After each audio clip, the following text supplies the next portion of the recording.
and good morning. Welcome to my channel. It is a balmy Saturday morning here in Vermont, and I know I haven't made a video in many moons, but it is spring and I'm getting ready to do some gardening, and I'm starting to think about what I want to plant and where I want to grow things, and everything is looking quite different this year, so I'm going to talk about that a little bit. And what I have here in front of me, I have all of the things I want to plant, a few things I'm definitely not going to plant, and I'll explain why, and then some seeds that I saved that I have a surplus of if you're interested. And then I also have some potatoes that I bought with good intentions. So without further ado, I did, before I made this video, take stock of my seeds, which is healthy, which is a healthy thing to do instead of running out and just buying a bunch of seeds that you already have. And when I did that, I made a Google Doc and listed all of the seed varieties that I have, and as it turns out, I have 113 varieties. And I am going to try to attach a copy of that in case you're just curious about what I look for. And even of those 113 varieties, I have multiple packets of several of those. And because my living situation has changed, I've gained a little bit of time. I would say I have about the same amount of energy, but I have less space. And I have a 2-year-old now, so it's gonna look a little bit different. I feel like you have to accommodate for gardening every year. Every year looks a little bit different, and there's always challenges. But I definitely have enough seeds, so I don't have to worry about that. The first thing I'm going to talk about is some of the saved seed that I managed to get a hold of. It's a few things I have a surplus of and I'm really proud of. These are echinacea. The seeds themselves are the light colored wood chip looking things in there. There are some like husks in there that I need to separate out, but all of those are the saved purple echinacea seeds. These are so tiny and very hard to see, and again, there's little flower petals and things mixed in with these. But these are the spotted bee balm, and I'll try to put pictures so that you can see. The seeds are very tiny, but there's probably like thousands of seeds in here. The spotted bee balm, those are saved. And then the other one that I'm really excited about is the Mexican torch sunflower. It's a really popular flower. I had an Etsy shop for about 5 minutes, and those are what I sold the most of. And I did manage to snag those, and the seeds on those are very hard to save. Very tricky. They're in that flower head good, and I have some dried flower head so I can show you. And they're a little bit spiky, but these are those. So I have a lot of those. And one of these seeds will make 20, 30 flowers and stems that are taller than I am. And they are well loved by pollinators. This is what the seed head looks like of a Mexican torch sunflower. And you can see, I don't know if you can see the little spikies, but they are very spiky. Yes, not super fun to take the seeds out of those. My hands are a little bit calloused because I'm a cook, so it doesn't super bother me, but you can wear gloves if you like to keep your hands soft. And you just kind of pull the things and then they kind of fall out, but you have to really kind of squish the head to get the seeds out. Anyways, so I have a lot of those. I do also have a few other seeds that I am going to try to plant. I'm more into flowers and less into vegetables, but I always plant tomatoes and peppers. For peppers, I like the Craig's Grande jalapeno. I've talked about that one before, but we live all the way in zone 4, sometimes 5, 4.5, zone 4.5, I would say. And the Craig's Grande jalapeno, you can get it from Baker Creek. It looks like this, and it does very well up here in the north. And I have some that are saved from the last time I grew those. For tomatoes, I'm definitely gonna do the black cherry. The black cherry tomatoes are my favorite tomatoes so far that I have tried. A, because the color, they're very beautiful. B, because it makes so many tomatoes. They're really prolific. And 3, because they're relatively blight resistant. 4, because they're also an heirloom variety. 5, because we live in a growing area. Growing season is short. So cherry tomatoes, grape tomatoes, you get fruit faster than if you're growing a larger tomato. So any cherry tomatoes, grape tomatoes I like, but the black cherries are my favorite. So much so that I tattooed them onto myself. So the next thing is the Sunflower Steve. I planted Sunflower Steve sunflowers, the Van Gogh Fantasy Mix, in my garden last year, and I did not use all my seeds, thankfully, so I have a few teeny tiny ones down here on the bottom, and I'm going to try to plant those. And if you don't know who Sunflower Steve is, you should visit his Instagram. It's gorgeous. This is the only thing he does, and it's amazing. And his sunflowers are very fluffy and variegated and unique. The other thing I'm going to plant, I think, is borage. I really like borage because the bees really like borage, really. And it self-seeds it, so it's pretty hardy, and it is also prolific. It's a larger, the plants can get pretty big, but not a lot of maintenance. You plant it once and it'll plant itself for you year after year usually. That's what that looks like, and again, that's from Baker Creek. I may try for tomatoes this Ozark pink from Baker Creek. Ozarks, I don't know, I mean, the climate up here has been changing, obviously, pretty drastically, and the summers are getting more and more humid, which means blight. And so tomatoes, I've given up on. If it's not blight resistant, I'm probably not going to plant it because it's just so devastating, really, to do all that work and then to have your plant look that miserable. So I'm going to try these Ozark pinks because they are grown in the Ozarks, which is very humid, so they're supposed to be blight resistant. There are blight resistant heirlooms. I just want to put that out there. And there are organic hybrids that are also blight resistant. You don't need to buy something genetically modified in order to resist blight. You can buy heirlooms and organic versions. Oh, I saved black petunias. I love the black velvet petunias, and I saved some seeds. I could try it. I'm not super hopeful, but I'll try it. I do love black petunias, and I did grow one variety of petunias. I think it was Superbissima Rose, or those two words reversed, and those were from Baker Creek. So I have planted and grown petunias once from seed successfully. So now I'm going to be cocky and think I can do it every year. The other two things are flowers. The last two things, zinnias. I've saved so many zinnia seeds over the years, and I tried to categorize them by color, shape, petal length, petal numbers, and I give up. And so I end up with these. And like, I have more, but like, this gives you an idea. And so what I will end up doing, which is the same thing I end up doing every year, is I have these all nice and organized here and labeled, and I'm just gonna mix them together and plant a bunch of them and then see what comes up. And the other one is calendula, which is sort of the same thing. I have calendula, a lot of calendula that I've saved. And then I also have Pacific Beauty from High Mowing, Pink Surprise, and Snow Princess from Baker Creek, and some more saved.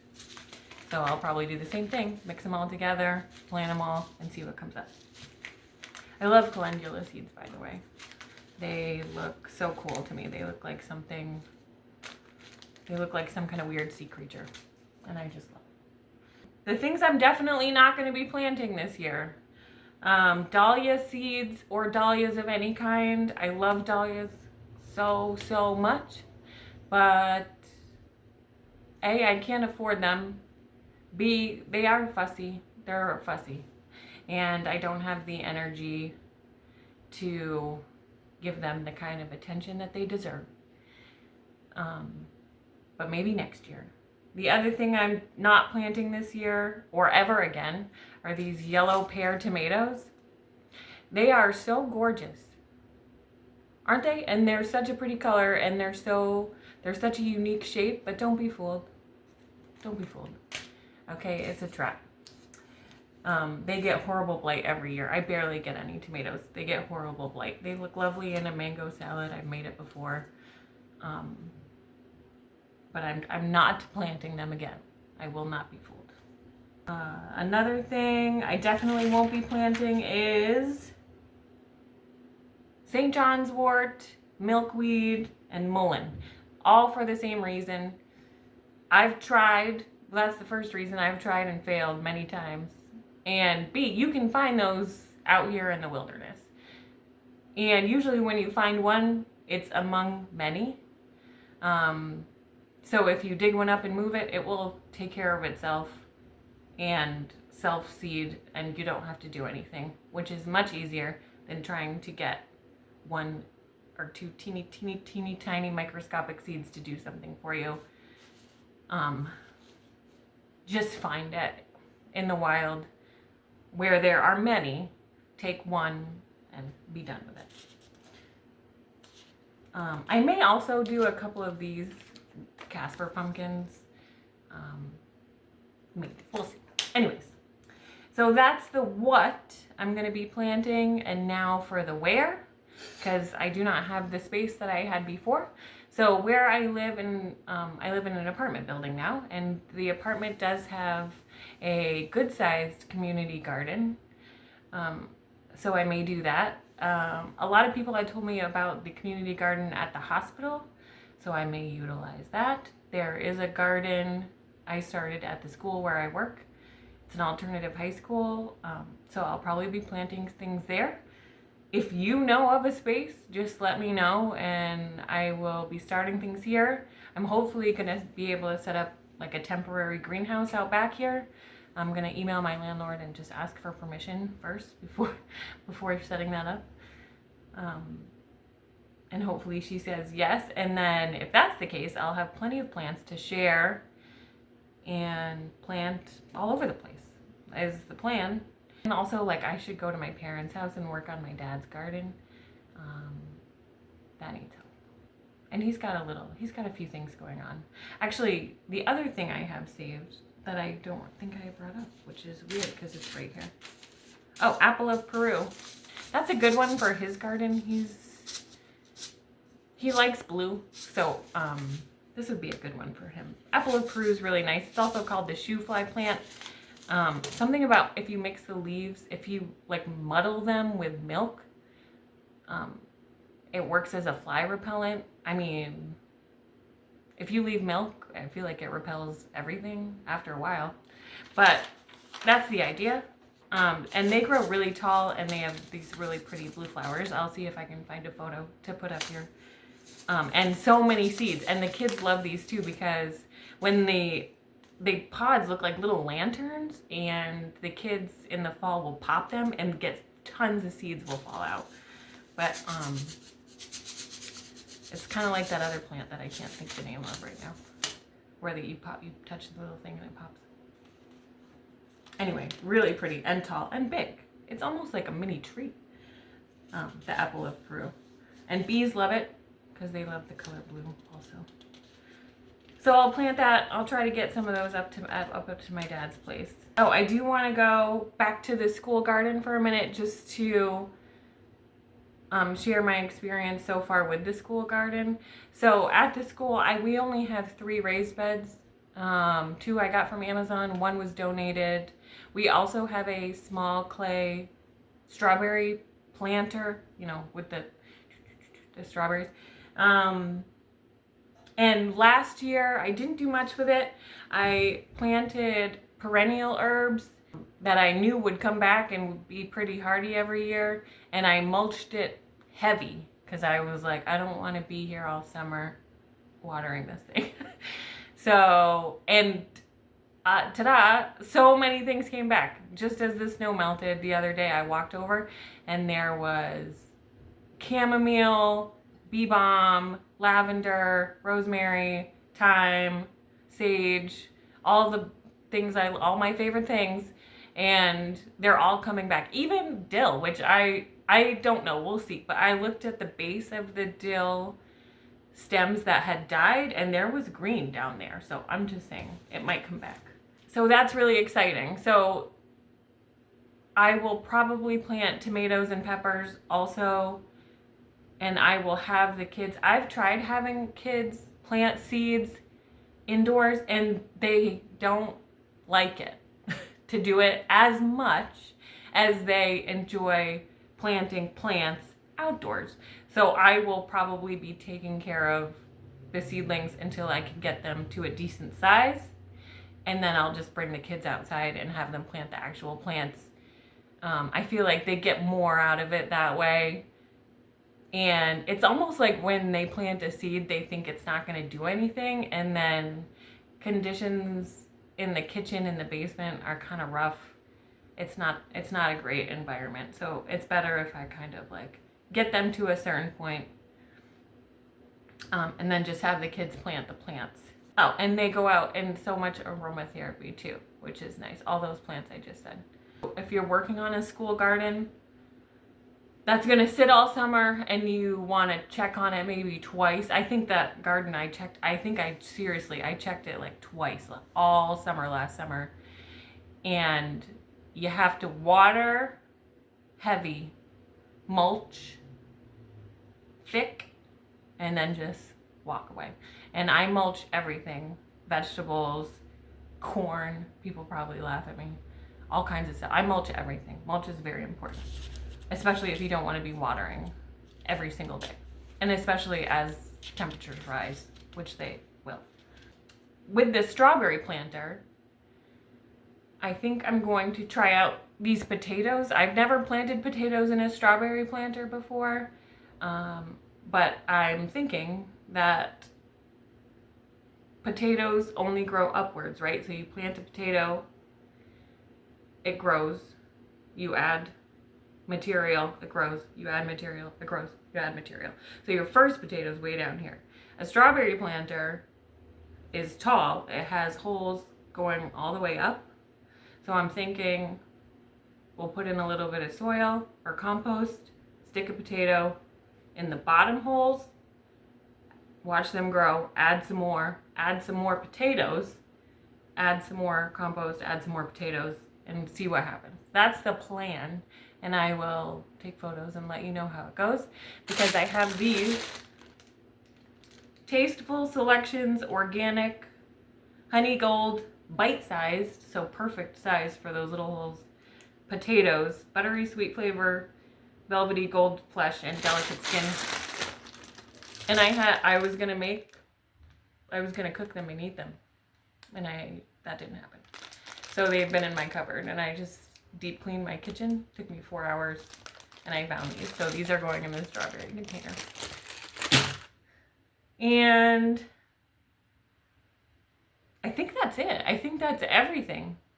So I really want to be more proactive about helping people with gardening this year, because I don't have the space.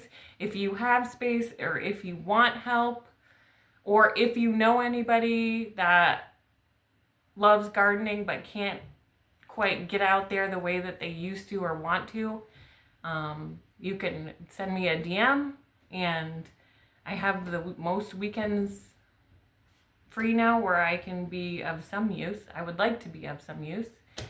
And I have a lot of knowledge, but not a lot of space. And I'm very excited for springtime. The other thing, the one last thing, oh, and I may also have starts if you want starts, and seeds if you want seeds. And also, the other one thing I was going to tell you guys, if you guys are new to saving seeds, you can find these cute packets. I can't remember where I found them. Probably Amazon. You can find blank seed packets. Look at these. Look at these. I love bees, so obviously this is my favorite one. And it has the peely thing, so you just peel this off and it sticks. It's like self-adhesive. And it has a spot for seed type, variety, date collected, and growing notes. So those are really nice. The one I got came with like these 4 different kinds. They're like little flowers and bees. So I'll be using those. You can find those online. I think that's everything that I wanted to talk about. So I'll probably definitely be starting some tomato seeds and pepper seeds this weekend. I can't even remember if I'm on time or behind or early but we'll start them. I think it's going to be a warm spring. That's it. So I hope everybody has a great rest of your Saturday. I have a birthday party to go to, which is going to be fun. And I'll see you next time when hopefully I have some seedlings to show off. Okay, bye.